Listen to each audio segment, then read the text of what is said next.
Hello and welcome to Build Your Resilience with Bounce. My name's Helen Turrier and I'm here to guide you through our 3 sessions starting today. So just a little disclaimer, the information and recommendations in this training are based upon my experience, my reading, training I've undertaken and modalities that I'm licensed to use. It does not constitute medical advice and nor is it intended to replace medical advice. It is important to discuss any lifestyle changes with your medical practitioner, particularly when you have pre-existing medical conditions or psychological conditions, or you take prescription medications. The application of the information in this training should always be used on the basis of a common sense approach to your own circumstances. So, on session 1, let me introduce myself. My career started when I left home in 1984 to join the Queen Alexandra's Royal Army Nursing Corps to train to be a nurse. Now, I'll be honest with you, I wasn't 100% certain about nursing, but I was very sure about joining the army. My grandfather was in the forces and was a strong advocate for me and for joining. I have to say the QAs were brilliant. They provided me with a roof over my head, a sense of community, some amazing friends, and they gave me security as well as a role that I did actually love, and of course a qualification. I loved my time in the forces and spent 5 years serving in military hospitals across the UK and Germany.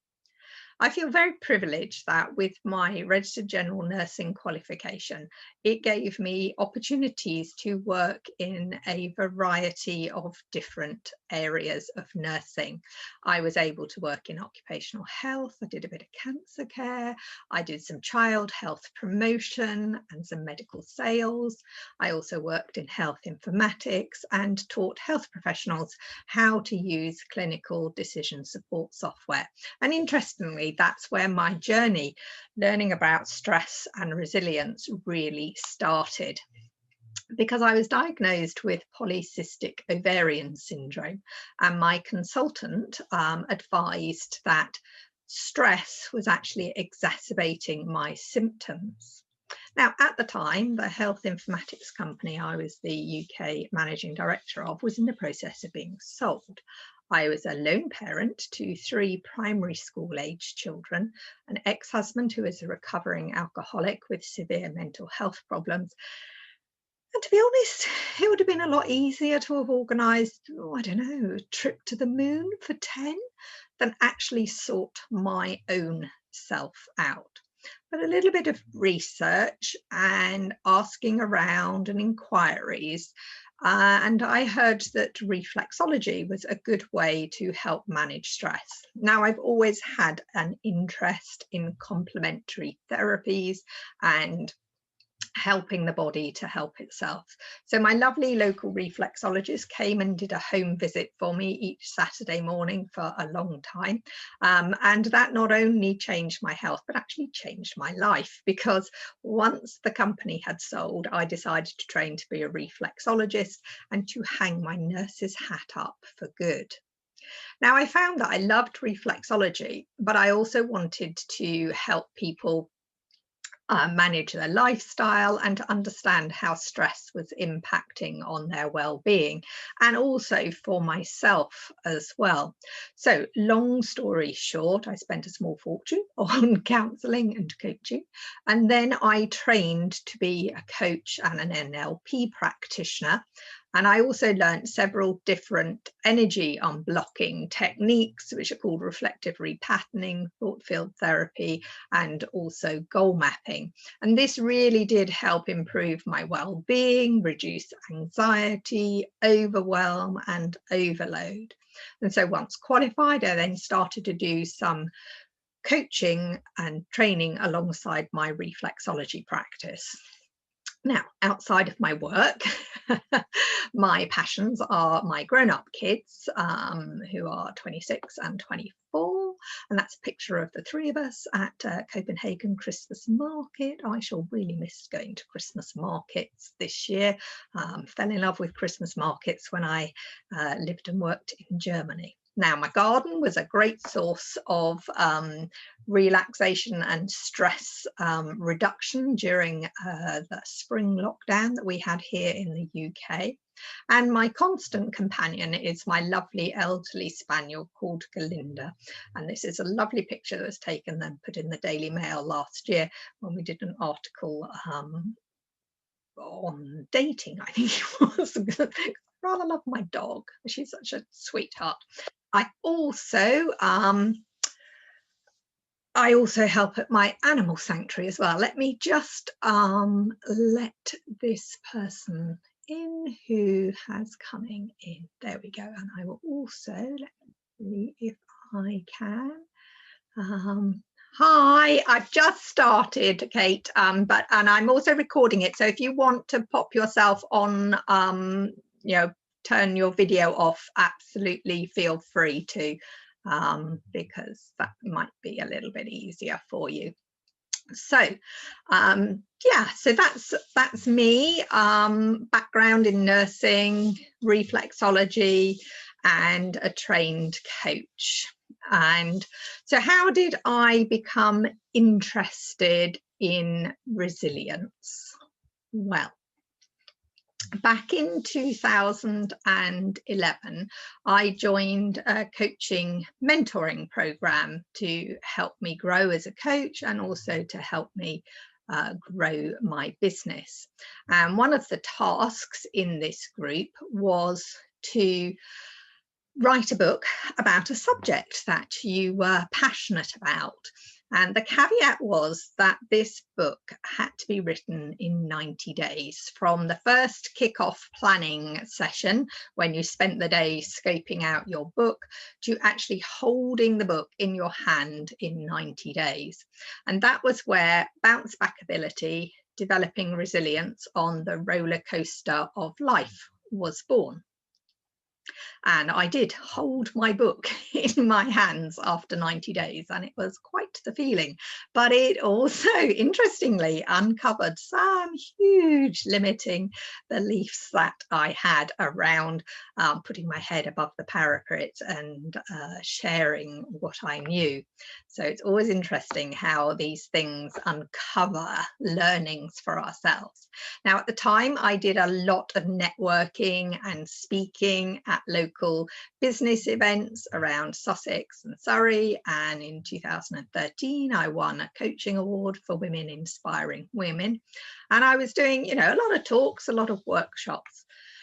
But then it all kind of went through a bit of a dip in life's roller coaster when a business venture didn't quite pan out as planned. I had a relationship breakup and all the challenges of getting teens through GCSEs and A-levels and university, etc. And I had a huge drop in confidence in my abilities. I felt like I had a great case of imposter syndrome, and I scaled everything back. I was also very concerned about being solely self-employed. I'd always had part-time jobs to help keep me ticking over. And in all honesty, the B in my bounce was very weak at that time.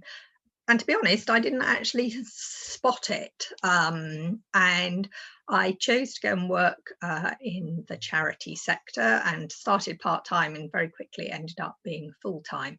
And now I absolutely loved it. It was the pregnancy and baby charity, the Twins Trust. And obviously being a mother of twins myself and having volunteered for them for a number of years, I was very passionate about what I was doing, and anything that Helen gets involved in, I get very passionate about and throw myself into.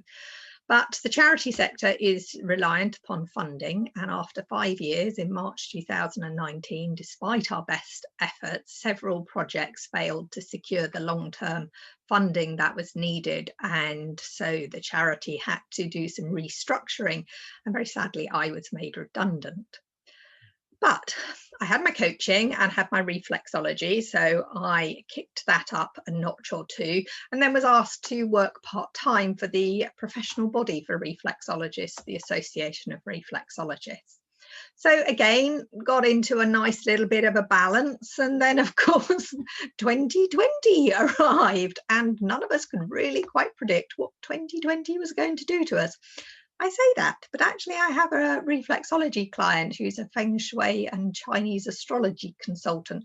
And interestingly, in December 2019, she said, don't book any holidays that involve water, and that 2020 is going to be a really difficult year for people health-wise. Now, at that time, we'd not even heard of COVID-19, so it's very, very spooky. But anyway, we survived the first lockdown here in the UK, and I was furloughed from my role at the association because it was doing a lot of work with the NHS, and obviously they were all very, very busy. And then in the summer of this year, the association had lost membership and revenue and cut several key roles and projects, including my own. So there I was yet again, finding myself with redundancy, going, oh my goodness gracious me, what am I going to do? And now I'm very lucky, I think, because I've developed a lot of tools in my toolkit to help me cope with life's ups and downs. And those are some of the things that I'm going to be sharing with you over this 3-session course. And I firmly believe that COVID-19 is not going to go anywhere very fast, and that now more than ever, we all need to really develop our resilience so that we can be able to cope with this very challenging world that we're living in. So I dusted off my bounce and got back to helping people. The key in anything in life is to be flexible and to look for the opportunities, even when we can't necessarily see them easily to begin with. We can't control the winds of change, but we can adjust our sails so that we can use the power from those winds of change. And that's something that I'll be sharing with you today. So, in today's session, we're going to look at what is resilience, why it's important. I'll share with you my BOUCNE model, give you an overview of it, and also how to use it as a self-coaching tool. Then we're going to dig into the B of BOUCNE, which is belief in your ability to cope and your beliefs in general. We're going to look at the power of the subconscious mind and how that helps us or hinders us, depending which way we're using it, how we're using it. And then we're going to look into the O of BOUCNE, which is optimism. And I'm going to share with you the chemistry of our thinking, introduce you to the reticular activating system, which you may not have heard about before, and then introduce you to an amazing goal setting tool, which really is very, very powerful in helping you to harness those winds of change. And we will take a very small break halfway through, because I usually, in the past, I've done this course over 6 weeks, an hour per week. But this time I've condensed it into 3 longer sessions over 3 days. So we'll see how that pans out. So there will be a very brief break for a couple of minutes in the middle so that you can stretch and pop to the toilet, or make a quick cup of tea or whatever. Or you can be doing some of the exercises that I'll introduce you to during the course of this presentation. Now, if you do have any questions, do feel free to pop it into the chat, and I will just make sure that I can see the chat. There we go. Make sure chat's around. Okay. So, what is resilience? Well, resilience is our capacity to recover quickly from difficulties, or another definition for it is the ability of a substance or object to spring back into shape. Now, resilience is not a personality trait that some people have and some people don't have. It's actually a combination of behaviors, thoughts, and actions that can be learnt and developed by all of us. By becoming more resilient, we learn to adapt well to the twists and turns on the roller coaster of life. Now, resilience has been the focus of many psychological studies. The one that I really like was one of the first studies on resilience, and that was from these people, Werner and Smith, who were pioneers in it. They did a longitudinal study that centered on children born in 1955 on one of the Hawaiian Islands, and they followed these children until their 40th birthday. Now, the lives of these children saw them struggling with poverty, parental difficulties, illness, and lots of other issues. During this period, this also included severe economic depression, devastation wrought by hurricanes, changes in how people worked on the island, including the closure of plantations, and then the mass development of the island and an increase in tourism. But obviously tourism is great when the weather's wonderful, but when your island has been hit by a hurricane, then tourism, goes. So there was a huge roller coaster for these children in that 40 years. And there were also changes in divorce laws, so custody around children, and a lot of other factors that actually affect the mental and physical development of young children and young adults. But what Werner and Smith found was that a lot of these children went on to do well in life, despite their difficult childhood and the difficult challenges that they had gone through. And what they identified was these protective factors. And the protective factors they identified was that these children had great problem-solving abilities. They had the ability to accomplish tasks alone. They had significant emotional support from outside of the immediate family. There was also this they had what they call an internal locus of control, which is the belief that you can impact on your own destiny. And they also were very personable and able to get on well with other people. So to sum it up, what Werner and Smith said is that a resilient person loves well by having loving, caring relationships in their lives, works well by being successful in their job, plays well by having hobbies and enjoying leisure time, and expects a positive future for themselves. Now, Werner and Smith launched the field of resiliency, and as I say, research continues. And there's also an area of research and in psychology now that's around positive psychology and the power of positive thinking and goal setting, etc. And those are some of the things that we'll be covering in this course. Now, obviously, 2020 has been a bit of a roller coaster of a year. And that is true for so many people. For people in the health professions, they have been, had to restructure and reorganize for anticipated mass influx of patients in the spring, and all essential services shut down. Then they had to regroup and recover in the summer for a very short period of time. But of course, they were planning for winter, because we know the NHS has its challenges in the winter because, it's cold and damp in the UK, and we have more respiratory problems.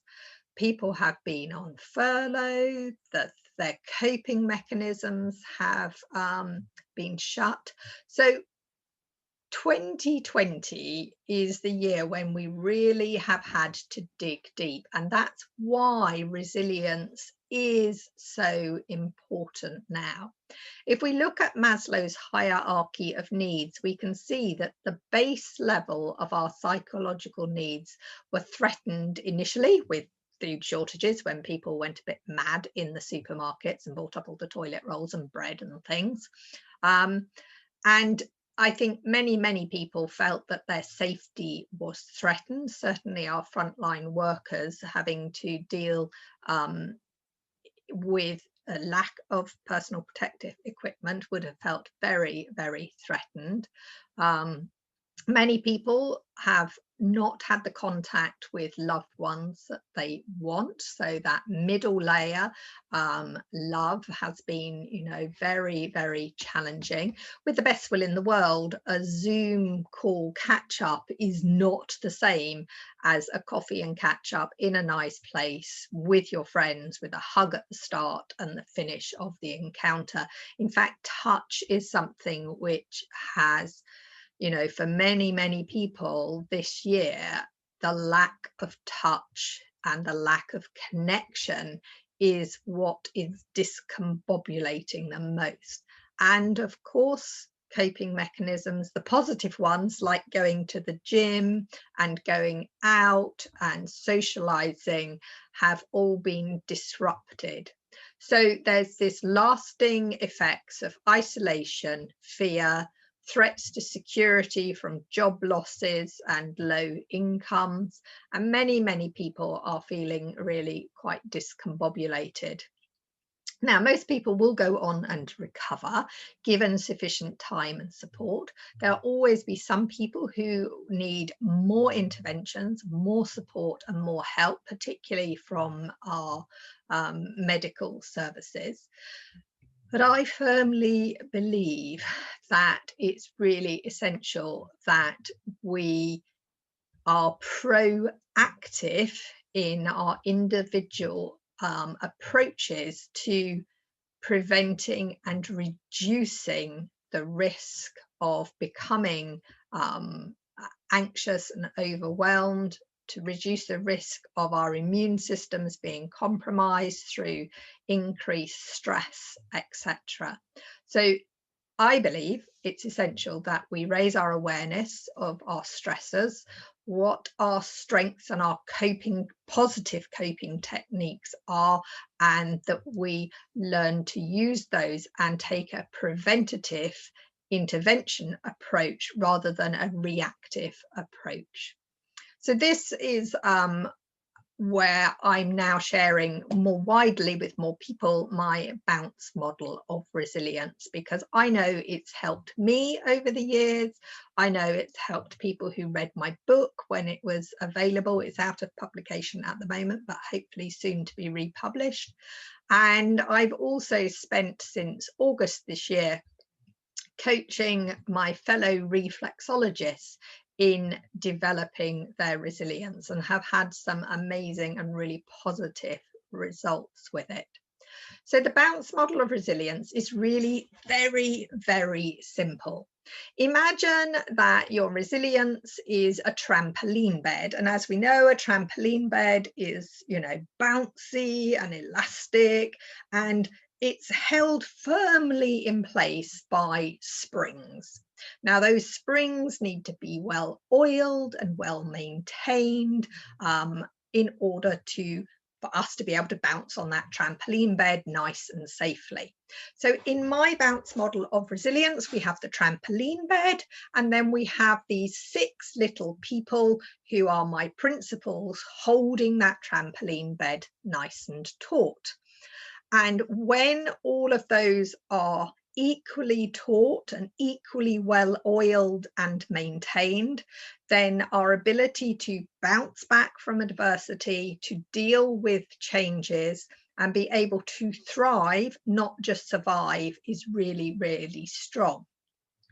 But at any point in time, those principles, those little people holding the trampoline bed, may become weakened, either because we're neglecting to take notice of them and empowering their strengths, or we have had just too many things flying in from left of field to discombobulate us and weaken these principles, these springs. So the way that I have developed to help my clients and myself to check in with themselves is something called the checkup from the neck up.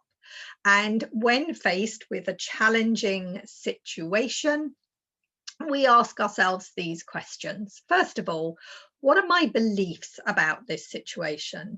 Are my beliefs empowering me to be that person with a good internal locus of control and a good problem-solving approach?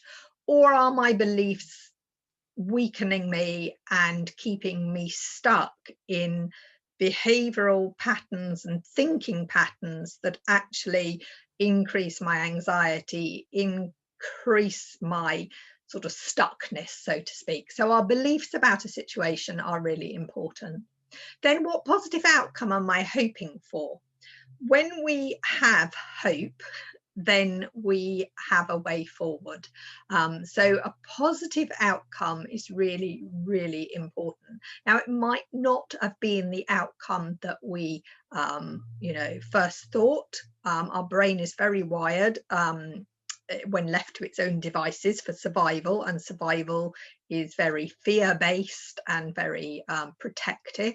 Whereas actually, if we look for a positive outcome, then we actually open up our brain to more possibility. We then have to think about who we're choosing to be. So who am I choosing to be in this situation? Am I that resilient, troubleshooting, problem-solving person who knows that I can impact on my own future? Or am I stuck in a victim mentality of that I don't have any power and I don't have any control, and that all the power and control is external? Whereas the reality is we can all choose our thoughts and choose our feelings, and actually that really, really empowers us to be able to make positive decisions for ourselves. Whenever we're stressed and under a period of challenge, we should be making sure that we nurture ourselves. When we're stressed, our body uses a huge amount of energy, keeping us in that fight or flight situation and thinking, and that suppresses our immune system and discombobulates our well-being. So when we're under pressure and stress, we need to make sure that we nurture ourselves. Now, sometimes people's coping mechanisms can appear to be on the surface beneficial. Oh, I'm feeling really stressed, I'll have a bar of chocolate. But actually, if that bar of chocolate leads to another bar of chocolate, which then leads to overeating, that initial coping mechanism actually then undermines our health and well-being.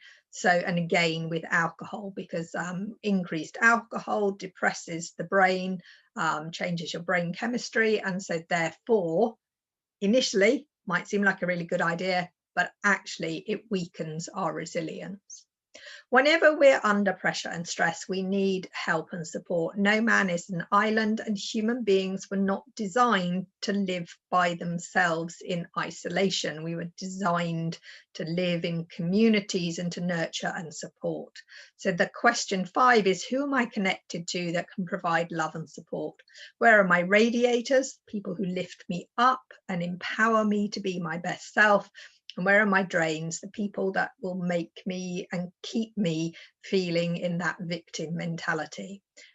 On times of challenge and stress, we need our radiators, and we need to minimize the contact that we have with our emotional drains. And then how am I going to enjoy and celebrate each tiny little win? Because even on the most challenging of days, there will be small wins. The practice of gratitude and being present in the now and appreciating what we have in this moment of time is hugely, hugely powerful to the human brain and to our well-being. So that's my checkup from the neck up, and I highly recommend using it. It will help you focus on which one of those bounce spring principles you need to work on first. So let's get cracking then with the first one of those springs, our principle B, belief in our ability to cope.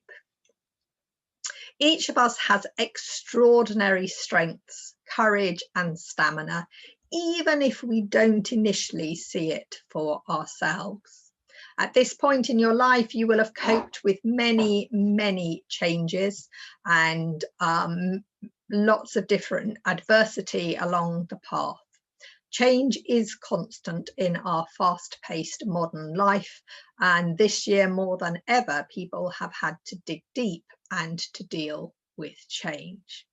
How we cope with change partly is formed on our beliefs. So let's take a moment to pause and reflect. And if you've got a pen and paper handy, you might want to just sit down and think about and understand and write down what your definition of belief is.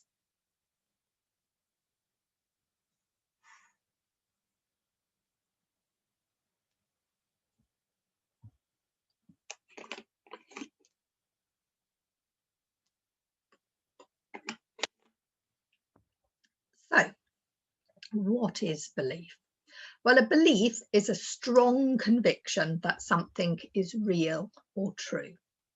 It's our beliefs that create automatic ways of thinking, and we generally accept our beliefs as true without question.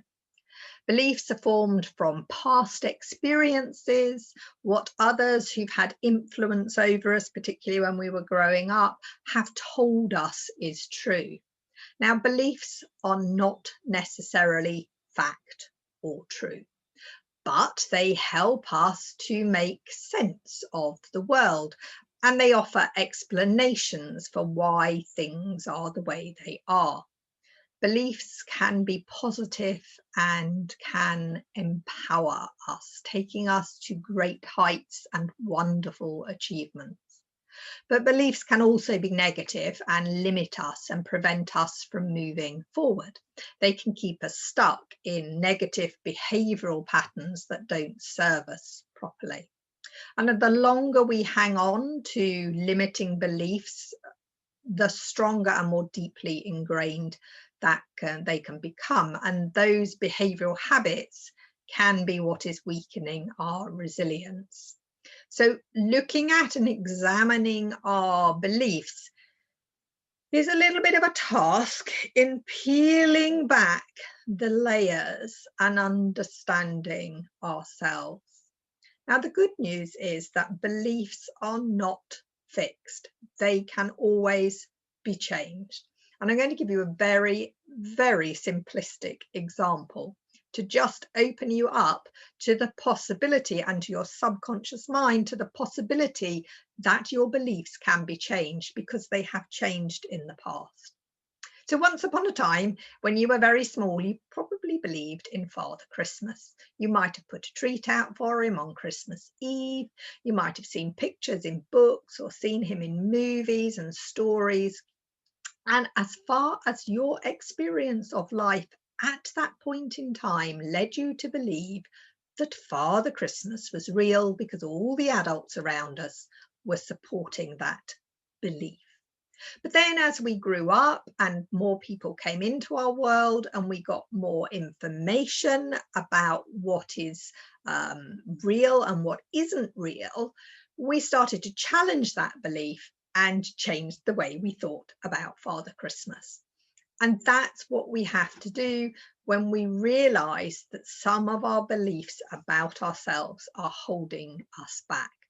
Many fears are based on our belief system, and our subconscious mind has a huge role to play in how powerful our limiting beliefs can be in holding us back, but then also how powerful our empowering beliefs can be in helping us and empowering us to grow and develop as people. Remember, on Maslow's hierarchy of needs, right at the top is this thing called self-actualization, which is this belief that we grow and develop as human beings, becoming more and more true to ourselves and for the greater good of humanity.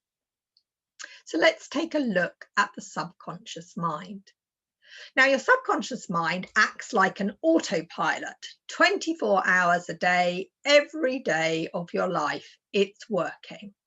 Now, your subconscious mind is like the most amazing servant or crew waiting to act upon the command from your conscious mind, the captain. Now, your subconscious mind is subjective. It doesn't think or reason independently. It merely obeys the command that it receives from your conscious mind. Now, the prime way that your conscious mind, your captain, communicates with your subconscious mind, your crew, is through the thoughts that you think. Every thought is a goal or command for your subconscious to obey. And the thoughts that you repeat most often and that are connected to the strongest emotions become your dominant thoughts, and therefore the priority command that your subconscious obeys. So very simply, that old adage, if you think you can, and if you think you can't, really is very, very true, because your conscious mind commands and your subconscious mind obeys. Your subconscious mind is an unquestioning servant that works day and night to make sure that your behavior fits a pattern consistent with your emotionalized thoughts, hopes, and desires. Now, in the goal setting personal development tool that I am licensed to teach and to use, which is goal mapping, we call this the genie. My wish is your command. And the majority of our behaviors are governed by our subconscious mind. So, for example, as a child, I was told quite a lot that I was quite clumsy, and that, to be careful because I was going to trip up. So in my head, I formed this belief that Helen is clumsy and that I can trip up over fresh air. So if I am going, say, up to collect something off the stage when I was at school, I would be saying to myself, don't trip up, don't trip up, don't trip up. And of course, I would trip up because my conscious thought is don't trip up. The subconscious mind can't make value judgments. It takes the don't out. And so, oh, Helen wants to trip up. And so, yes, I trip up. A self-fulfilling prophecy. Whereas what we actually need to say is what we want, not what we don't want. So I now know, as an adult, many, many years later, that if I am going up on stage somewhere or I'm having to walk somewhere in front of people, I turn down the volume on the little voice that says, oh, Helen, you're so clumsy, you're gonna fall flat on your face here. And I turn the volume up on what I want. Helen, you are going to walk confidently and competently down those steps and up onto that stage. You will walk confidently and competently. So what we have to train ourselves to do is to actually use positive words and thoughts about what we want so that we empower our subconscious mind to help us. Another example, because a lot of limiting beliefs are formed when we're a child. Now, they are formed to protect us, but actually after a period of time, they no longer serve us. So for example, if you have a small child whose parents are scared of dogs because their parents were scared of dogs, and that repeatedly is told, be careful of the dog, dogs bite, dogs are unpredictable, then that child will grow up believing that dogs bite and that they're unpredictable. Now, dogs only bite and have unpredictable behavior when they are threatened and they've, or they've been severely traumatized by nasty human beings. Actually, dogs are wired to want to trust and develop relationships. But if we are fearful of them, then they will sense that and they will then become fearful and become protective of themselves. So we have to flip that and reframe it. And that's something that I'm going to be sharing with you. So a simple demonstration of empowering your subconscious for success by giving it positive commands.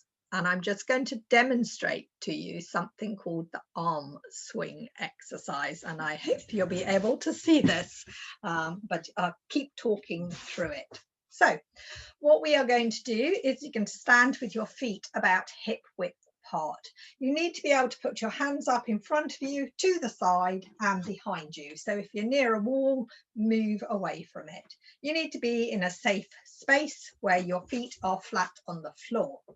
So we put our right hand up in front of us. We then look down our right arm as if we're sighting a target, and we swing all the way round to the right hand side, and then we make a note of how far we've been able to swing. We then come back to center. Put both your hands on your hips and close your eyes. Standing very still, keeping your hands on your hips, what I want you to do with your eyes closed is, in your mind's eye, visualize yourself doing that exercise again. So see yourself in your mind's eye, bringing your arm up, your right arm in front of you, looking down it and sighting as if it's a target.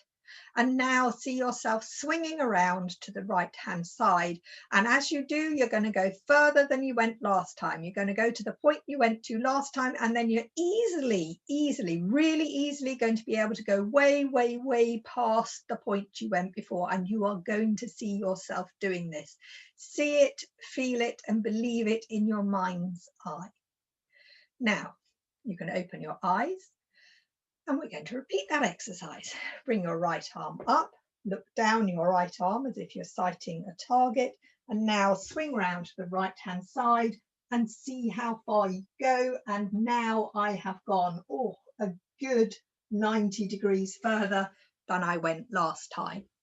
Now, in the area of sports psychology, they call this positive visualization.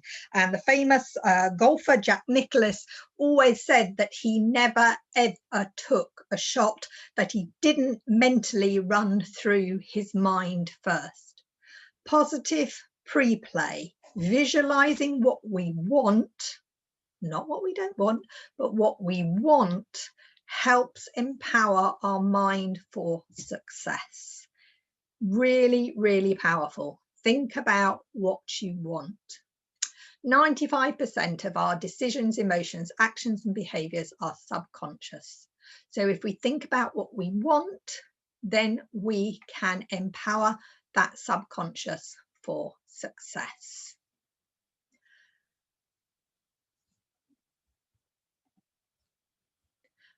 But when we know we've got a limiting belief, what do we do with it? Well, we have a 4-step process to unlocking our limiting beliefs. First, we have to recognize our limiting belief for what it is.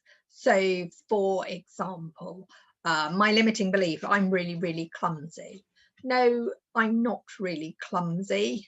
I need to concentrate when moving around because, you know, otherwise I might trip over.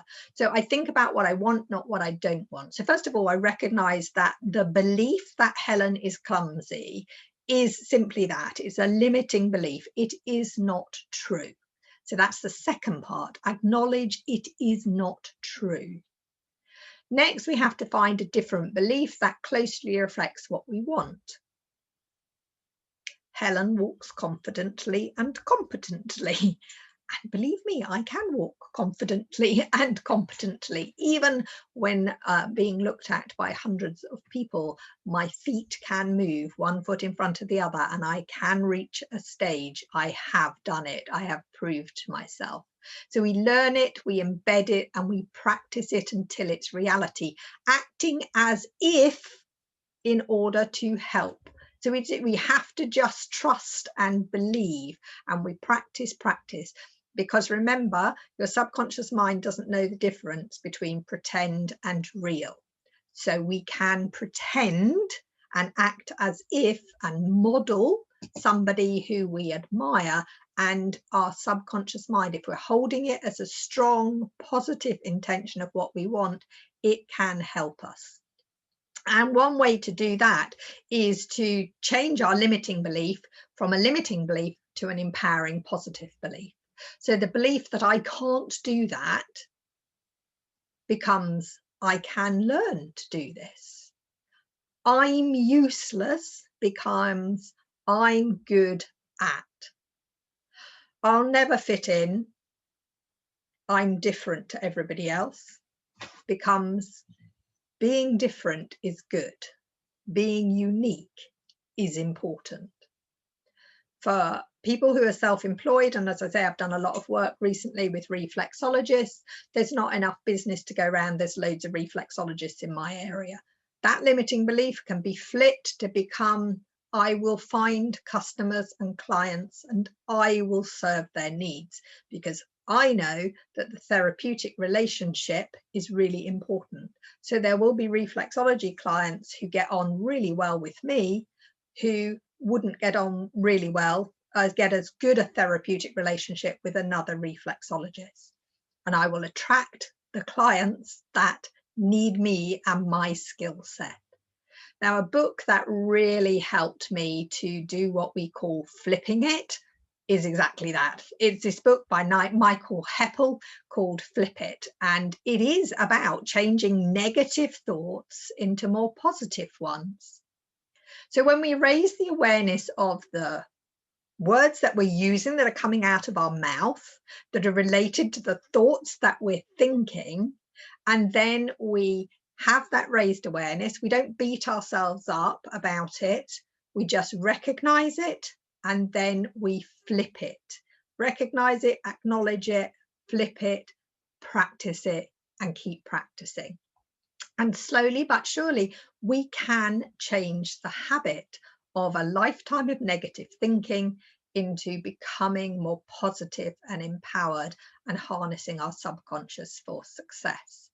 In the world of NLP, we call this reframing. And reframing is simply seeing something from a different perspective. For example, you might have been told that you were bad at maths at school because you struggled, or a teacher told you, oh, you're no good at maths, Helen. And then this limiting belief gets stuck in our psyche until we challenge it and reframe it. And we do this by looking at it from a different angle. After all, I'm perfectly capable of giving the right money when paying for goods. So I can't actually be that bad at maths. And then we keep practicing and we keep empowering ourselves. And when the negative thoughts come up, we flip them into positive. And if we're struggling with that, then we look at other past experiences where we have done well, and we see if we can apply those to the situation that we're trying to challenge and to change. When we challenge our limiting beliefs and we change our thinking, we change our behavior and we change our actions. That makes us more flexible, adaptable, and less stressed. And that ultimately leads to us becoming more resilient.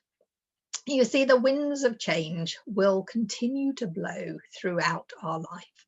Change is omnipresent, and yet many people struggle with change. And learning to cope with the winds of change and learning how to harness those winds of change is really, really important. And particularly, how do we cope with change when we're under periods of intense pressure and stress?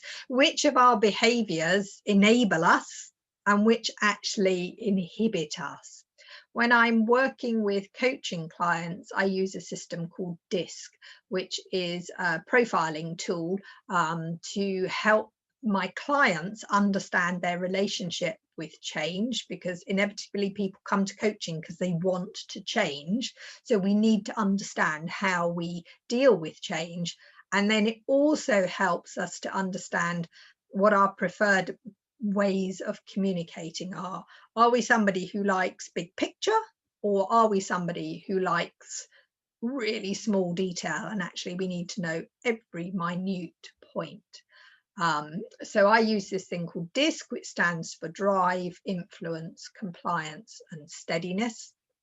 And it's really, really helpful. It helps you identify motivational drivers, what your preferred environment, whether you like a fast-paced environment where change is omnipresent, or whether you like a slower paced environment where change is brought in slowly but surely. And again, it helps identify how we communicate. As you can probably tell, I'm quite a rapid talker. I'm quite an animated talker. I use my hands a lot. My DISC profile is high on the eye influence level, and that is very this whole gesticulating and talking at a rapid pace is very, very common in people who are high eyes. I do have that on my shop, so if you're interested in having a DISC profile done, then have a look in the shop, and I can also give you a discount code so that you can get a little bit of a discount off it having done this course. So our first exercise is to think about our limiting beliefs, and also to check in with how balanced we are in our life balance. Now, the life balance wheel is very, very commonly used in coaching, usually at the start of a coaching period session, and so we check in, where are we at, and then at the end of the coaching session, the sort of 6 sessions later, we'll check in again so that we can see how having coaching has actually brought more balance to our wheel. So the life balance wheel is where we score ourselves on a score of 1 to 10 against these areas. And so how are we doing mentally? Where's my mental balance? How am I doing emotionally? How am I doing physically? How am I doing financially, socially, and spiritually? And those are actually my scores there. So obviously social is quite low at the moment. Hardly surprising when we are, living through a global pandemic and human contact is, to be limited, because, we're all potentially very infectious to each other until we get to the point where we've got more testing available within the community. So obviously social is quite low, even though I'm doing as much as I can to stay in contact with people through technology. It's not the same as, being able to hop in the car and meet somebody and have a nice walk, have a nice catch up, go away with friends, etc. Financially, I'm quite weak on the finance at the moment, obviously, because I've always had a part-time job, and now I'm just living off what I can earn from my own self-employment. And of course, we're in another lockdown, and reflexology has been stopped. I can, in theory, practice with my reflexology, but my clients have to have a health professional referral. And at the moment, my GP surgery has a 4-week wait for contact with the GP. So the chances of my clients being able to get their GP at the moment to okay them having reflexology is highly unlikely. But I'm using my checkup from the neck up and my bounce. So actually I know that emotionally and mentally I'm doing okay. And spirituality is something that, you know, I'm working on. So when we've scored, we then draw our little circle. We put them on an axis so that we can see where where the dip is. So, you know, that you can see for mine, that is a dip here. So, you know, that's why I'm actively working to put my business forward, and the coaching and the training, and helping to empower people to develop their resilience. You can then delve deeper into your limiting beliefs. And I don't recommend doing this second whilst we're on this live training. But if you are listening on catch up, then I would pause now and do this exercise. And actually, we're going to go into a short sort of 3-4 minute break. So if you are doing this live, you can do it. If you're on catch up, then, you know, pause it. So we then look at each of those areas and think about what our limiting beliefs are. So, for example, people who run a business, their goal that they want is to run a successful business.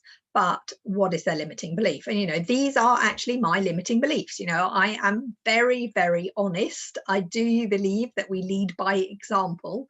So one of my limiting beliefs is that I'm rubbish at selling. I don't like selling. It puts my head above the parapet. What if people don't like me? What if somebody says something nasty? Oh, goodness, I can't tell you how many limiting beliefs come hurtling out of cover when I start having to sell. So I change it. I'm okay. Actually, I am okay at selling, and actually I can learn to be better. So I then create a new empowering belief which says I'm successful at recruiting people onto my courses. I'm successful at sharing with people how powerful coaching can be. So we change that limiting belief and we create the empowering belief. Now, these are just topic headings to get you started. So you would just pause, work through it. What's your limiting belief about diet and exercise? I love chocolate, or I love cakes, and I need cakes in my life. Well, you know, change that to an empowering belief. I enjoy having a cake as a treat. You know, I enjoy rewarding myself when I've been successful and enjoying the taste of a gorgeous cake because I'm done something that I'm proud of for myself, rather than using a cake as a comfort when I'm feeling rubbish about myself. So it's all about digging deep and flipping and thinking through what's holding me back. What do I want to change? Where do I want better balance? So we'll just take a moment now for a couple of minutes. It's 2 minutes, and we'll kick off with the second part at 12 o'clock. So I will be back shortly, and talk amongst yourselves or do your exercise and just have some stretches or something.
Okay, so let's crack on with the O of bounce. And the O of bounce is for optimism and goal setting. Remember that Berner and Smith said two of the protective factors for resilience were problem solving ability and the belief that we can impact our own destiny. Both of these factors relate to having optimism and learning to goal set in a way that empowers us for success. So, what does optimism mean to you?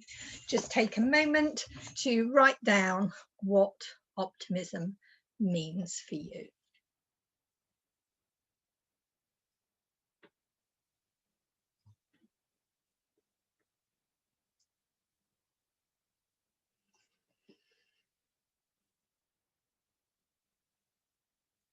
So, the definition of optimism is a disposition or tendency to look on the more favourable side of events or conditions and to expect a more favourable outcome.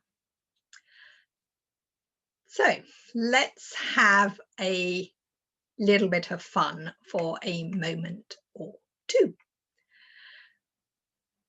We need to raise our awareness of freeing up our brain to think in a more positive and creative way. Interestingly, when we think in a positive and creative way, then we help our brains. So, I'm going to show you a couple of slides, and what I want you to do is to write down what you see. So here comes the slide. Remember, this is just a bit of fun. So what do you see?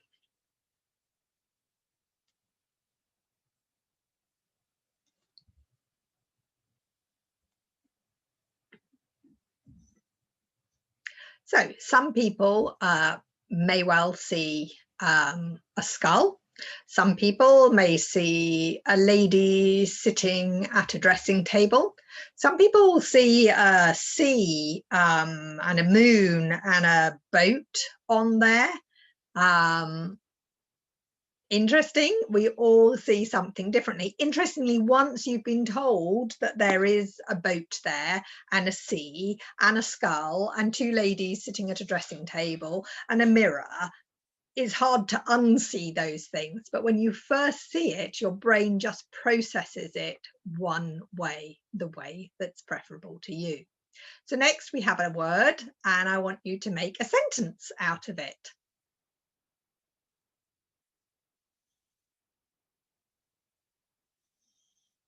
So the two sentences that are there is opportunity is now here and opportunity is nowhere.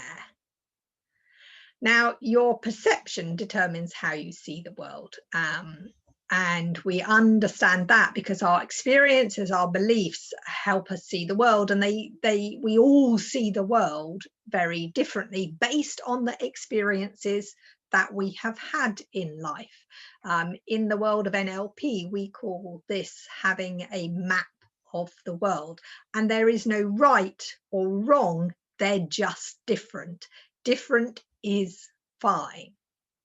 So for example, I have identical daughters, so they grow up in the same environment, they have the same genes, and yet they have individual reactions and perceptions to different situations. And that's because we all perceive things ever so slightly different.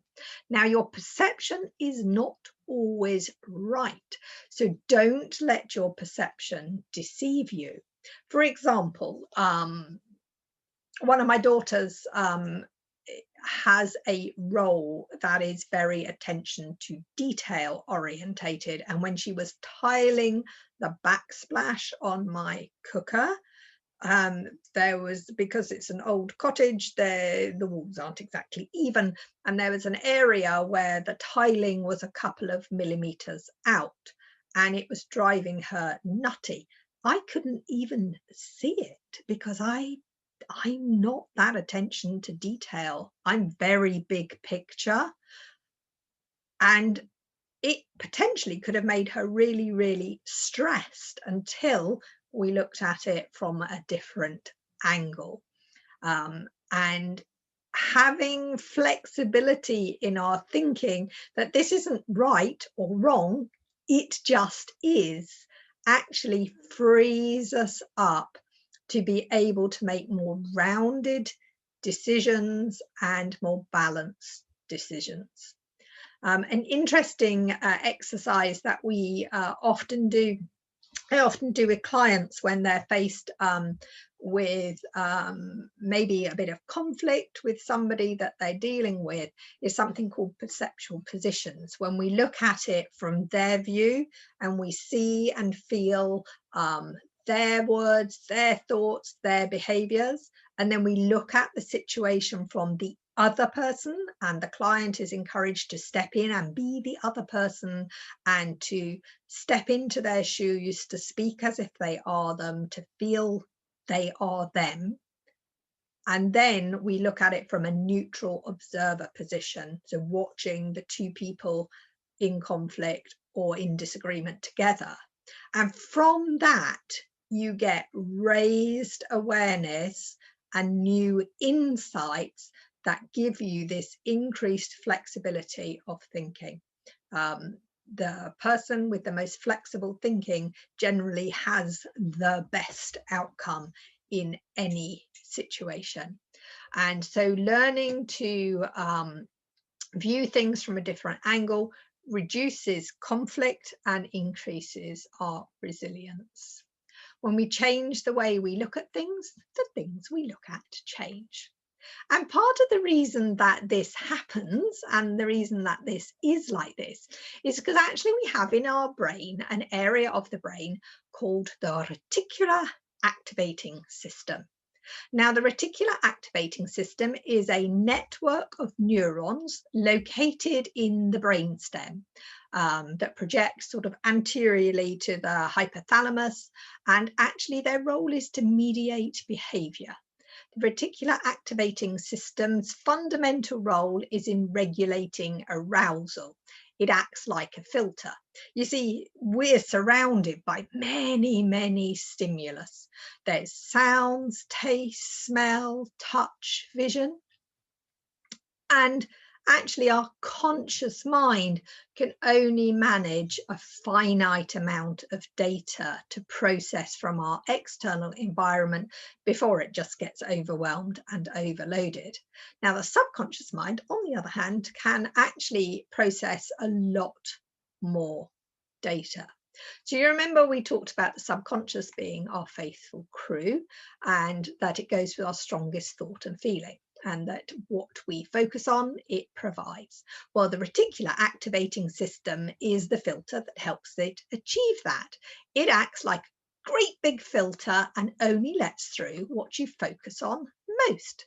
So let's take the example of if you were buying a new car and you spend a while selecting and trying to work out what type of car that you want. And we're thinking about our needs and our budget, and we come up with, say, that we want a red Mini, well, with a Union Jack roof. And all of a sudden, all you can see on the roads is red Minis with Union Jack roofs. And that's because it's become a dominant thought. The reticular activating system's like, oh, Helen wants a red Mini with a Union Jack roof. Okay, well, I'll show her loads of those because they're like all over the shop. And that's how it works. The same as, you know, when you might have been pregnant and all of a sudden the world is full of babies and pregnant women, or you become a grandmother and all of a sudden there's loads of other grandmothers around. Of course, they were all there to begin with, but now our reticular activating system has been alerted and it's a dominant thought.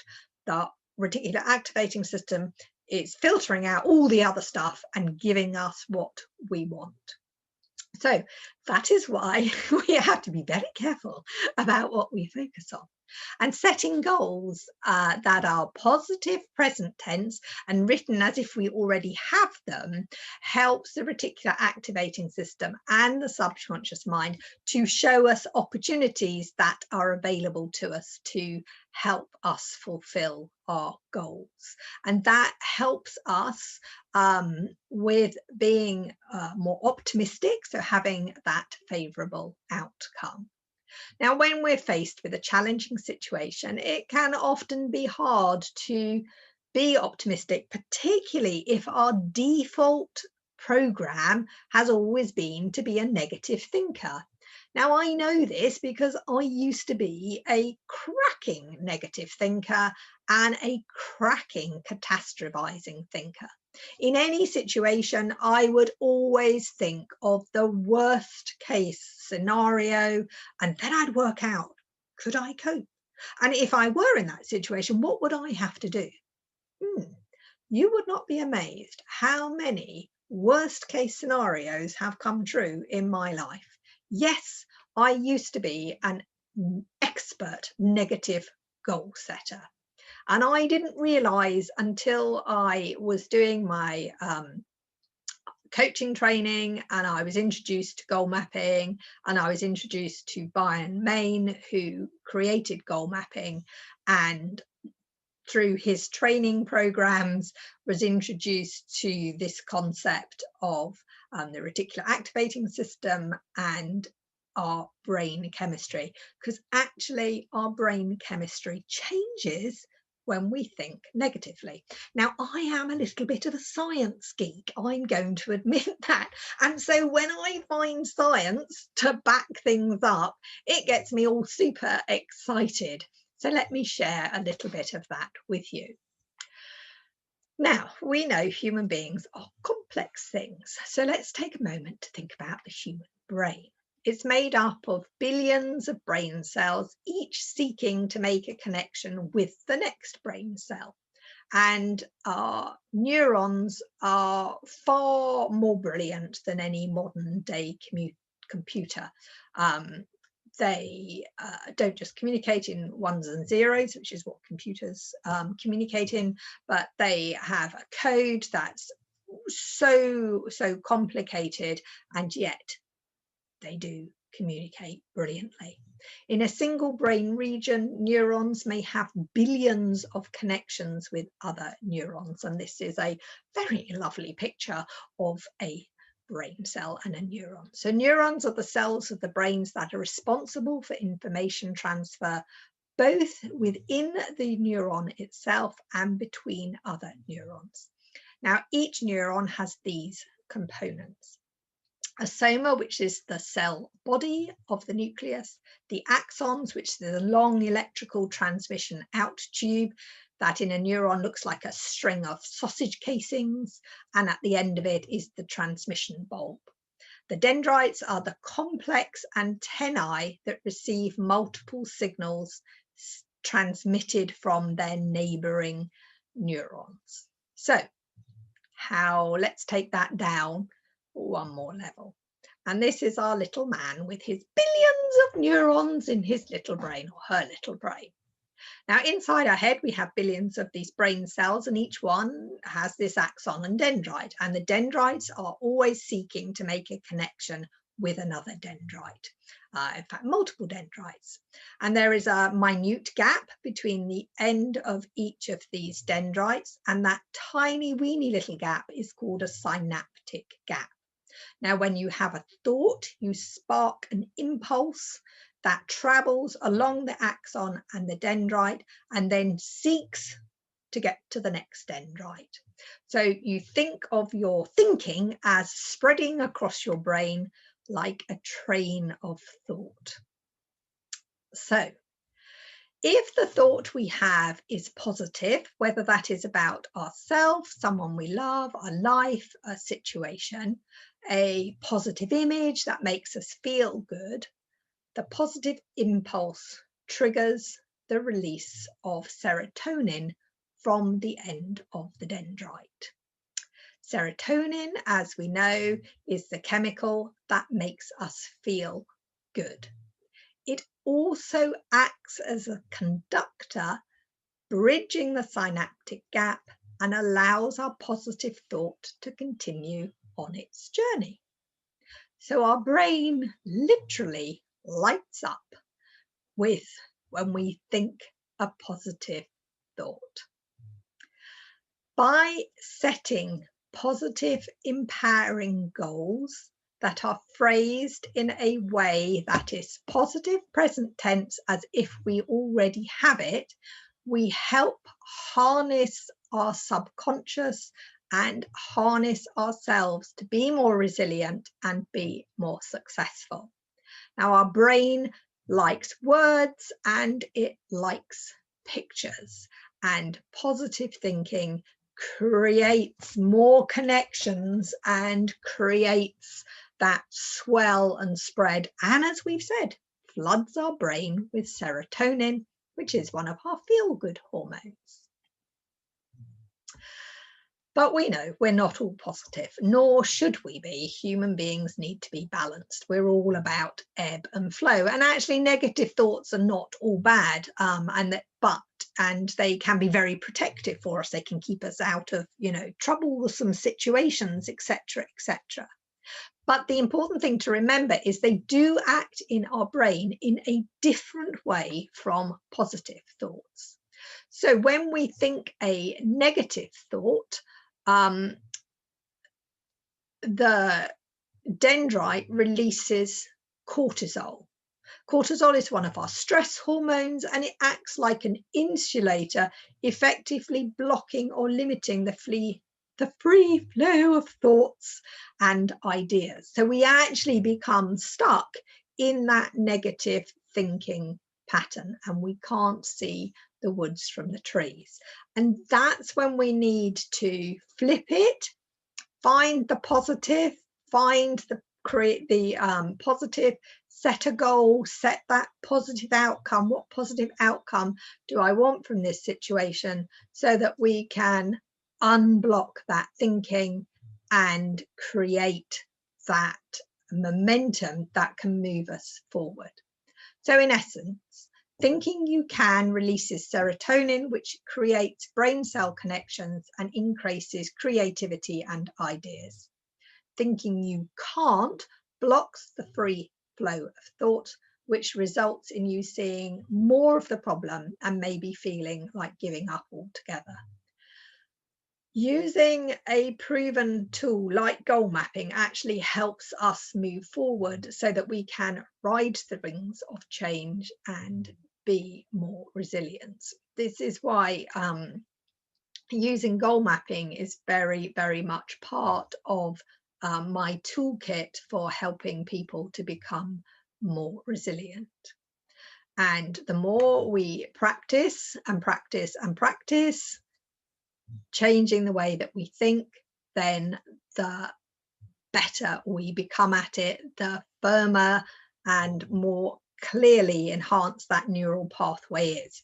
Think of it as going through a wood. The first time that you walk through an overgrown path in the wood, you have to really battle your way through. Now, if you went along that path every single day on a regular basis, slowly but surely nature would actually help you, and that path stays clear. So when we repeat, repetition, then we embed a new neural pathway for more positive thinking. But if we just do it once and then drop it and go, oh, well, it didn't work for me because we only used it once, it's a bit like only going through that path once, and we might have cut it back, but then the second time we go through it, it's all overgrown. So we set the intention and then we practice and we practice. In goal mapping, we use words and pictures to help strengthen the brain. Interestingly, the subconscious mind loves pictures. If you dream, you don't dream in a page of written words, you dream in pictures. And so using images and pictures, like we did when we did the arm swing and the positive visualization, it helps us hugely when we visualize what we want and we create powerful, emotive, positive images. So just a little recap then. Our awareness of ourself, if we are in a positive thought cycle, we increase serotonin, a sense of well-being, and we become more creative and more solution focused. When we think negatively, we release cortisol, we shut our thinking down, we shut our brain down, and it dims our ability to find solutions. So we raise our awareness of situations. If we're feeling very negative, we look for the tiny, weeny positive, because once we found it, that then changes our brain chemistry and opens us up to it. So an example of that, and we recapped on it earlier, was flipping it. I can't stand it becomes it's difficult, but I can stand it. I can do this. I can't bear it becomes this is emotionally challenging, but I will do my best. I'm so tired. I could use a little more energy.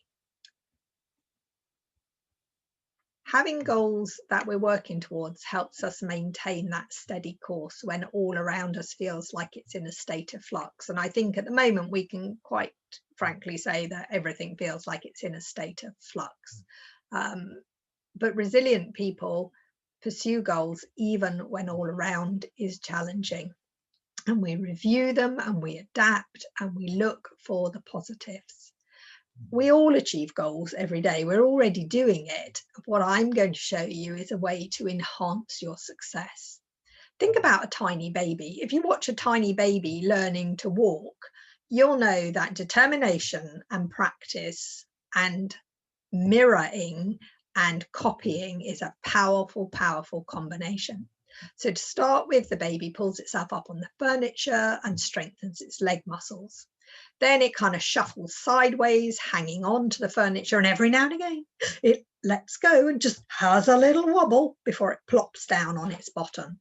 But slowly but surely, with perseverance and practice, baby learns to stand up and learns to walk. And there is a lot that we can take from that around not giving up at the first hurdle, and practice, practice, perseverance pays. So first of all, some important goal setting tips. Give yourself permission to achieve your dreams, both big and small. Believe in yourself and your dream. Begin with the end in mind. And remember, challenge can lead to us growing and developing as a person. Whenever we set ourselves a goal, we can break it down into small, daily, achievable steps and keep taking tiny steps towards us. When we achieve our tiny, weeny, small accomplishments along that path, we reward ourselves for the success. And resilient people set goals regularly, and I'm going to show you how we can do that. Now, in goal mapping, we have something which we call the DAC factor. And it really is quite interesting.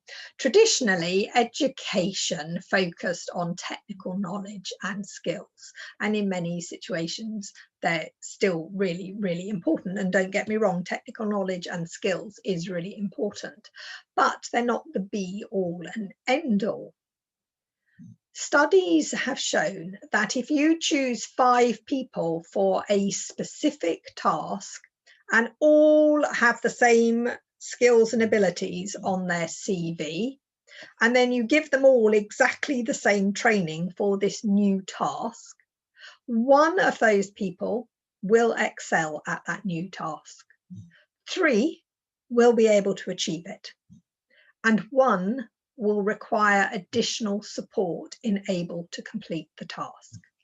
Now, the difference between these people is what we call the DAC factor. The DAC factor stands for drive, attitude, and confidence.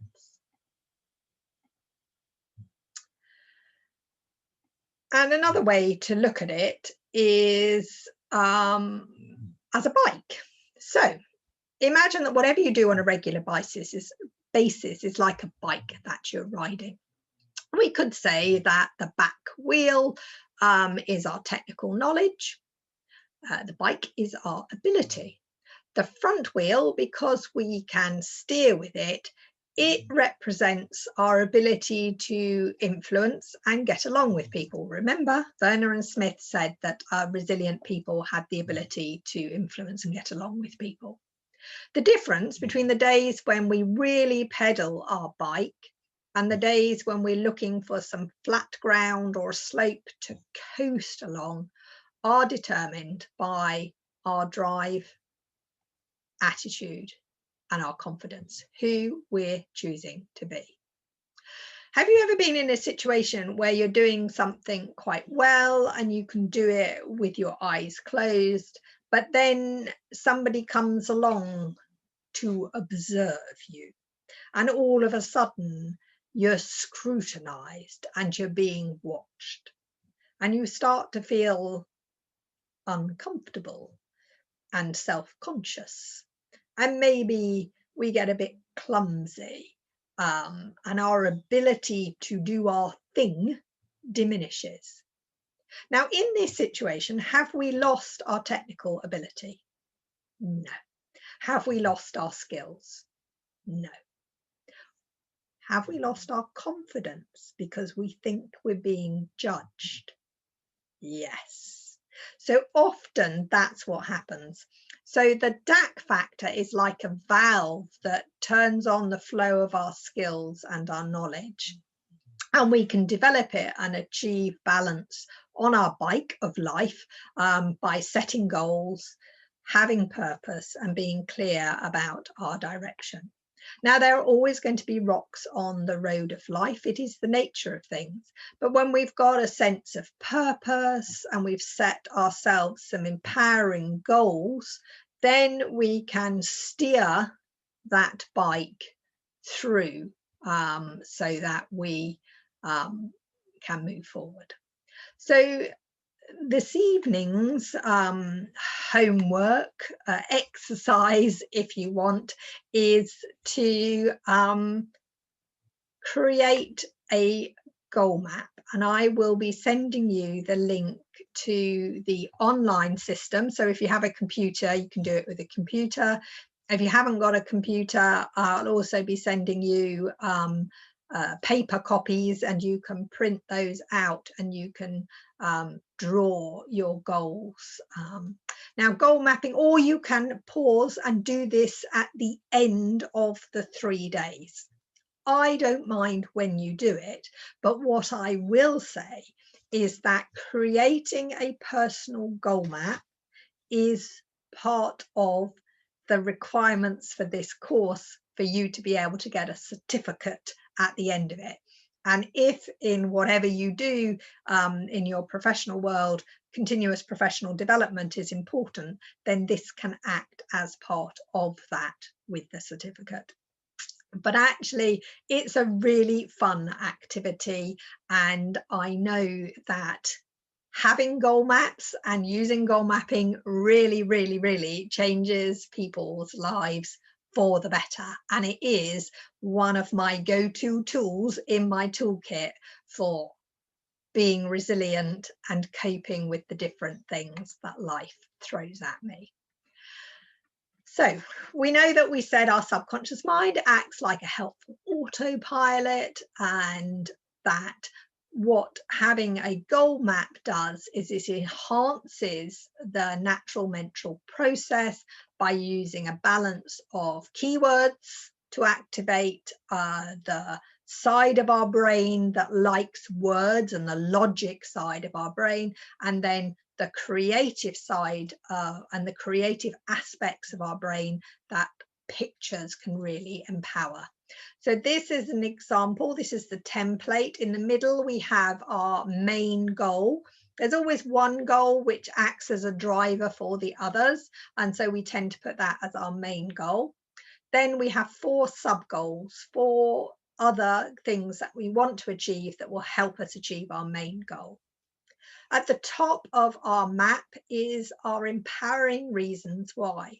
Remember, we said right back at the beginning of this presentation that our thoughts and our emotions affect our behaviors. When we know the positive, empowering reasons why we want to do something, when we tap into that positive emotional energy, it is a huge driver for helping us through the toughest of days. So at the top of our map is always these whys, the why we want to do things. Then we have our hows, and with everything, there's always somebody that can help us. So this is an example of a drawn one. This is my lockdown goal map. I created this in April, right at the beginning of the first lockdown. And then I've gone back and tweaked it and adapted it in August. And then I went and tweaked and adapted it again recently to update it. Now, this is done on Brian's online system, which I will be giving you access to, so you can all create a goal map. And I'll show you a little bit more detail. So my main goal for getting me through lockdown is I empower people to thrive, whether that's my current reflexology clients who, like everybody, are locked down, or whether it's new people that I meet online through the work that I'm doing with resilience. So that's my thing, is I empower people to thrive. For myself, I need to make sure that I'm emotionally balanced. I'm a huge believer. I must walk my talk. I'll be honest, I have rubbish days just like everybody else. The difference is I've got more tools in my toolkit to be able to dip into, to be able to get myself back on track. It is important when we're having a bad day that we recognize that we're having a bad day. Emotion should be felt. We must feel the emotion and go through the tunnel of the emotion and come out the other side. If it's a negative, unpleasant emotion, then how do we move to having more pleasant emotions? How do we move from that low energy, negative feeling to a more higher, more positive, more balanced, empowered emotion?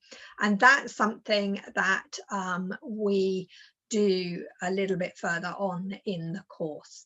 So I'm emotionally balanced. It's my goal.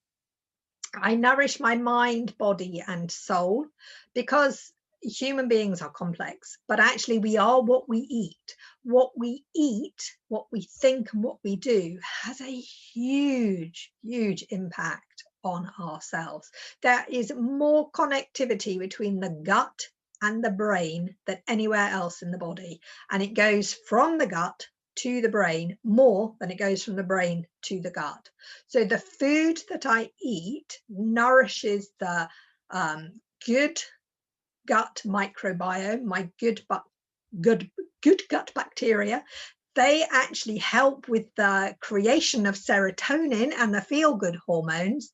So actually, it's really, really important, particularly now when we are so stressed, that I do eat and nourish myself really, really well.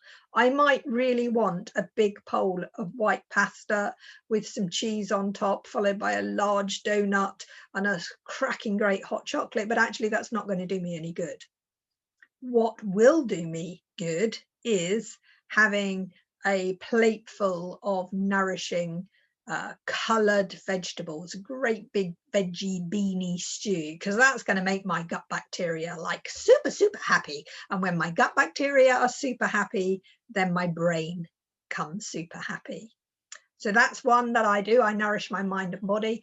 I am love, and love is another important one for me, and I am grateful. My practice of daily gratitude is very, very important to me. So that's just an example. The process to creating our goal map on the online system, there are little videos that you can watch that go through and you can sort of watch, you can do a bit and then watch a video about how to do the next bit, but I'll just very briefly now walk you through it. So we think about what we want. We then prioritize it. Remember, there's always going to be a driver goal. And then we write what we want, we draw what we want, we think about what is our motivating reasons, why, and then we think about how long this is going to last. So you'll notice I did my goal map for lockdown until the end of the year. But who knows if there is another period where they reduce and feel that because of the pressures on our NHS that we would need, say, for example, in January to all be reduced in what we can do again, then so be it. You know, whatever it takes to get us through this winter until we've got more people that are fitter and healthier and able to deal with this, and vaccines, etc. And then of course our hows are our actions, and our who's are who's going to help us. So we have a dream, and I will do that at the end of this presentation. I will take you through a visualization and help you do a visualization so you can think about what you want. And I'll also going to ask you some really powerful questions, which we call the 7 empowering questions. And they rattle your grey matter up and really get you thinking about what you want in life. So we create our goals, our dreams, and then we make them positive present tense as if we already have them. This is really, really important. Remember, the subconscious mind needs that positive present tense. And actually, I encourage my clients to use these as daily affirmations, because again, harnessing into that reticular activating system, if we're actually using them and saying them out loud, then you'd be amazed how many more opportunities are out there. And it really does work. If we're doing the hand-drawn version, then we get the coloured pencils and pens out and we get creative. Now, I will be honest, the majority of my hand-drawn goal mats have a lot of stick people in them, a lot of stick animals in them. Could easily be passed off for a 4 or 5-year-old's level of drawing, but boy, do they have a lot of colour on them. And it works the same way. Thankfully, Brian also has the online system. So actually, I love the online system. So I go and find pictures, and there's like a picture library on there. And I also use some of my own photographs. And then I also sometimes get really creative in PowerPoint and put 2 or 3 images onto a PowerPoint slide and then save it as a picture, because I just enjoy doing that. So we sorry, I flicked through those. So we then think about the how of how we're going to do something, and then who's going to help us. Now, the who is going to help us, sometimes there isn't a person that's going to help us. Actually, the only person that can help us do this is ourselves. And when that happens, we can write myself, as Brian has done on this example goal map, or we can write down who we are trying to be at that moment in time. What quality do we need to really enhance? So I believe in me, I am committed, I I'm going to do this. And so we think about the quality in ourselves that we need to really harness. In the goal mapping community, we're on a mission as a collective to share this amazing process with as many people as possible. And I'm very, very lucky that optimism and goal setting is part of my BOUCNE model of resilience, and Brian is really happy for me to integrate the 2 things together. So the online system, I'll send you a link, and this is where you will log in. You'll create a username, a name, and your email address, and you'll create a password. You create it at the bronze level, which gives you free access. And that allows you to create one goal map, and you can create it and then you can print it off. And then if you want another goal map, you can delete it. If you like the system and you really enjoy using it, then you can, and you find that it becomes part of your toolkit, then you can not delete them, and you can sign up and use the system, but there is a fee involved. But if it's part of your toolkit, then it may well be worth doing that. But as I say, you can create one and then delete it and then create another one. So we dream our dream. So this is how we do it online. We write our goals down in positive, empowering statements as if we already have them. So this is my lockdown goal map. I empower people to thrive. I am grateful, I am love, and I love and am love. Big believer in putting as much love out there into the world, and creating lots of positive vibes. I'm emotionally balanced. So for me, that means I must use my tools in my toolkit. And I nourish my mind, body, and soul. And so that means that I need to make sure that I have good eating habits and don't drink too much wine, enough wine to have all the lovely goodness that comes from a nice glass of red, but not so much as to diminish my ability or make me depressed. The second step is that we then put them into these blocks so we know which one, and actually on the online system you can easily click on these and move them around. It's very, very intuitive. It's really easy to use. We then add pictures that resonate with us, and as I say, there are lots of pictures in the library, but then I created this one in PowerPoint because I wanted something that showed my mind being nourished. So I found a picture of a brain, and then I found some pictures of some flour, and then some watering can, and then I wrote on top that I nourish my mind with positive thoughts. But that's just me. Had to go the extra mile, had to do my Helen thing, but you could easily just find an image that resonates with you.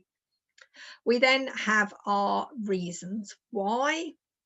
So my reasons why are I am freedom, freedom to do my thing, for my family and my friends, and for the greater good. I do believe that, we need to put out as much goodness into the world as possible. So that's my why for sharing this system and what I've created and what I've learned. We then have the when, so and we need to think about how that might be. So for example, previous goal maps that I've done, there was a very obvious end in mind. If I was, say, I did one when I was fundraising for a charity, and that was very clear that the end date was going to be about a week after I'd run the Great South Run. So that was very clear. Goal mapping for this lockdown map, well, I did it initially until July, and then I moved it, and once we were out of lockdown first time round, but then I realized that actually we were out of lockdown, but life still wasn't quite like it needed to be. And then obviously I've adapted it again, and again I could go back in and change that date at any point in time if I need to. The how am I going to do that? I'm going to make sure my self-talk is positive and empowering. I'm going to make sure that I walk my talk, and I'm going to listen and learn. And then you'll see these little bits here. These are like to-do lists. Now they don't print out, but you can write down your to-do list in there, which is very, very handy addition to the system. Then the who's going to help me, my friends, my family. Remember I said that this is who I needed to be. So I need to be brave, and I need to believe in me. And so who's going to be my cheerleader? Who's going to hold us accountable? Who's going to help guide the way?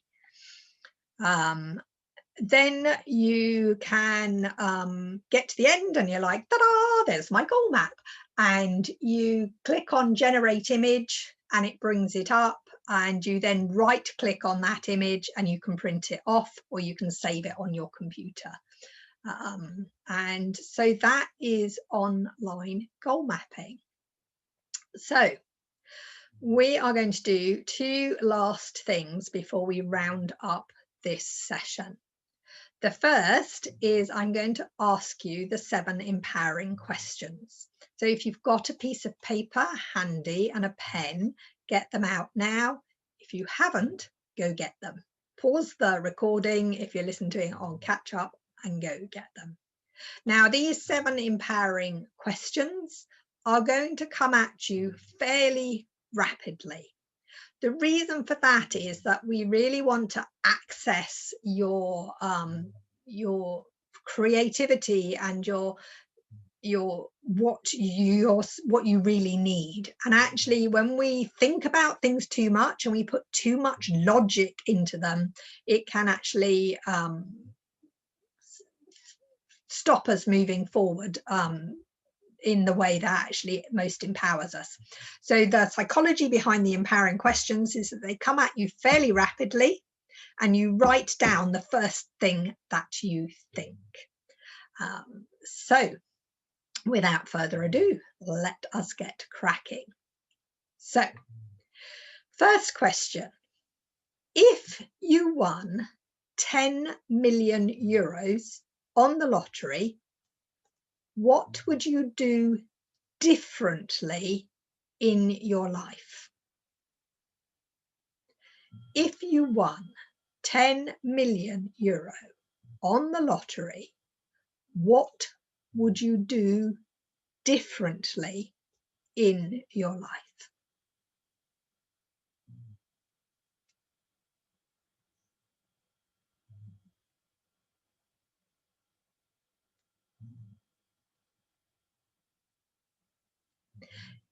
If you only had 6 months to live, but you would live that time in perfect health, what would you do differently with your time? If you only had 6 months to live, but could live that time in absolute perfect health, what would you do differently with your time? Third empowering question.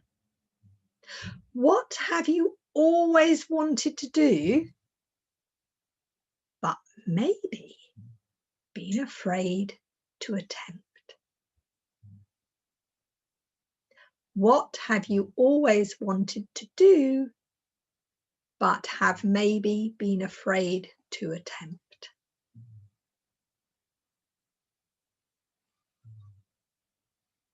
If you could be granted any one skill or ability, what would you choose? If you could be granted any one skill or ability, what would you choose?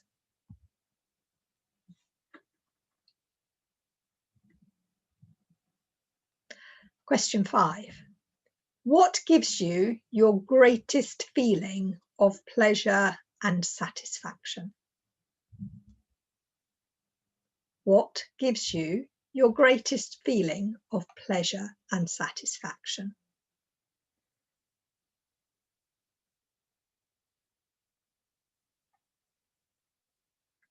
What legacy would you like to leave? How would you like to be remembered? What legacy would you like to leave? How would you like to be remembered?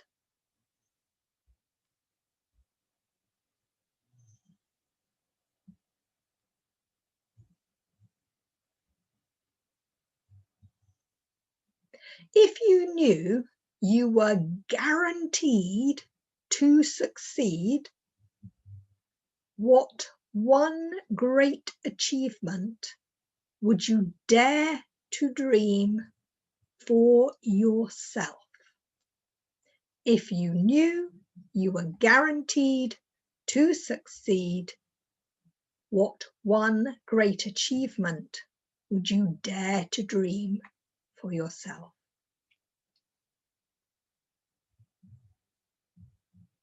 Now, the next step is to look at your answers and to look at your current life as it is at the moment, and to spend a few minutes thinking about, is your life on purpose? Are you living in harmony with what you want?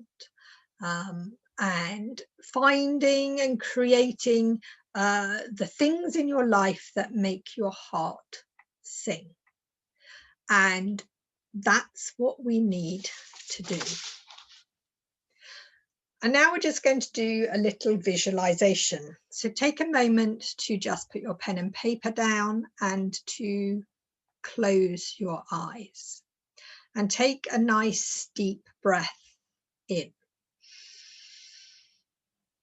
And let that breath out slowly. Then breathe in again.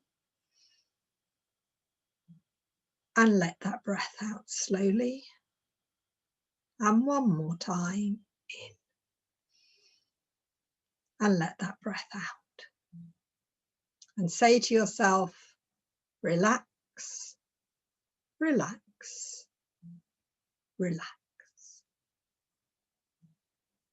In your mind's eye, I want you to see yourself walking somewhere that is gorgeous, pleasant, safe, and relaxing to you.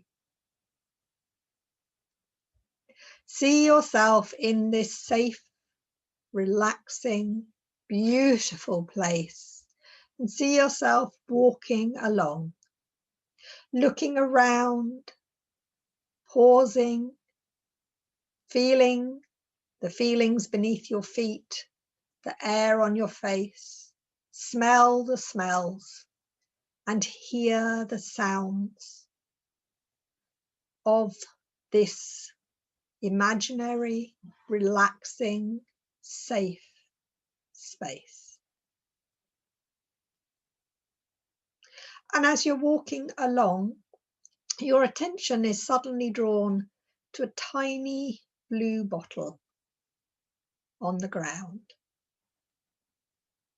You pick the bottle up, and as you do, the top pops off, and to your amazement, there is a blue shiny genie in front of you with a big smiley face. And the genie says, "Your wishes are my commands. Anything that you desire, I can help you.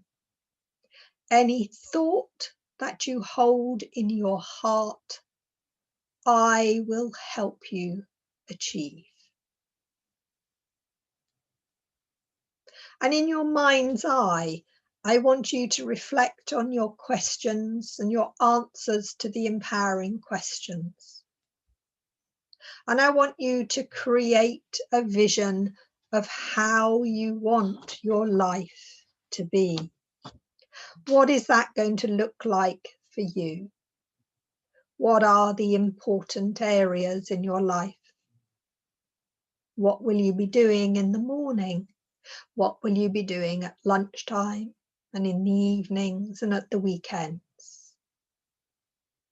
Who are the people that are going to be in your positive future with you? What do they look like? How are they behaving? How are they helping you? How are they being your radiators, your support mechanisms? How are they helping you be your very best self? What does being your best self look like? What are you saying? What are you doing? What are you thinking? What are you eating? How are you moving? Who are you being as a person?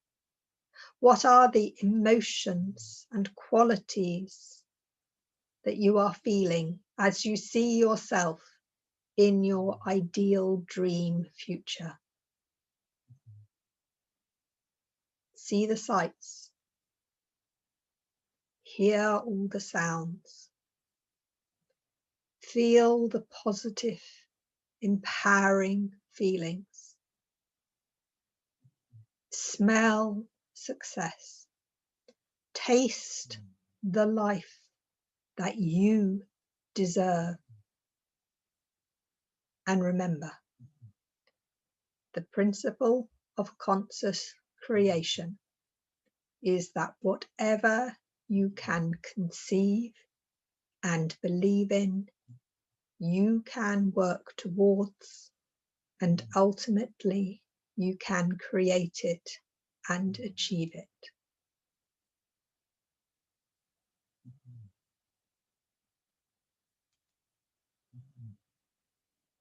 When you're ready, take a deep breath in. Let that breath out. Give the old shoulders a bit of a shimmy and a shake, and come back into the room. Now is the time. If you had any new insights into creating a more resilient, more empowering future, to jot those down on a piece of paper, because they will help you in creating a goal map for a lot. We call them a whole life goal map. So it's not about a specific thing. You could do it for lockdown if you wanted to. You could do it for your career. You could do it for your self-esteem or your self-worth or managing your finances. The system, actually, you can create them in many areas, but for the purpose of this exercise, generally what we recommend for the first goal map is to kind of create like a goal map that brings together the answers to these empowering questions, so that you can see them written down and you can find images that help you feel empowered. So you can connect with what your empowering emotional drivers are, so that you can really tune in to helping yourself become more resilient. So that is the process of goal mapping, and that is, if you choose to do that today, you can do that today, or you can do it at the end of the course. But it is a very powerful tool, and it's very much part of my toolkit for getting through the challenges of life, for staying balanced, for staying on track, for not going into behaviors and habits that undermine me and keep me stuck. It's about taking myself where I want to be. So very powerful tool. Highly recommend that you get into it. I've been doing goal mapping for 10 years now, and I can hand on heart say it's wonderful. It works so well with my BOUCNE model of resilience, and is a great tool to have in your toolkit. So just to recap very briefly, what we've done today is we've looked at resilience, we've looked at the B for our beliefs and how to harness the subconscious mind, how to be aware of our limiting beliefs and our empowering beliefs, and how to flip those limiting beliefs into more empowering ones. I've given you some exercises to do and some thoughts to process, and then we've looked at optimism and the chemistry of our thinking, and knowing that when we are thinking in a positive way, we actually flood our brain with serotonin, which helps us be more creative and find solutions to the problems that we may well have in our life. And using that reticular activating system, so focus on what we want, not what we don't want, because remember, our reticular activating system is our giant filter. And so by focusing on what we want, it'll give us more of it. And then I introduced you to the by capability and DAC factor and goal mapping. So thank you so much for being part of this first session. If I were to sum session 1 up in any way, then I would share with you this Leotaze quote, which is, "What's your thoughts? They become words. What's your words? They become actions. What's your actions? They become your habits. What's your habits? For they become your character. And what's your character? For it becomes your destiny." And any time that we want to change character, destiny, let's go back and change our thinking. When we change our thinking and we believe in ourselves and we create positive present tense empowering affirmations, we change the narrative in our story and we become more resilient. So thank you so much for being with me. I am now going to just stop this recording, and oh, she says when she finds the button, stop the recording. Stop the recording, Helen. There it is. There.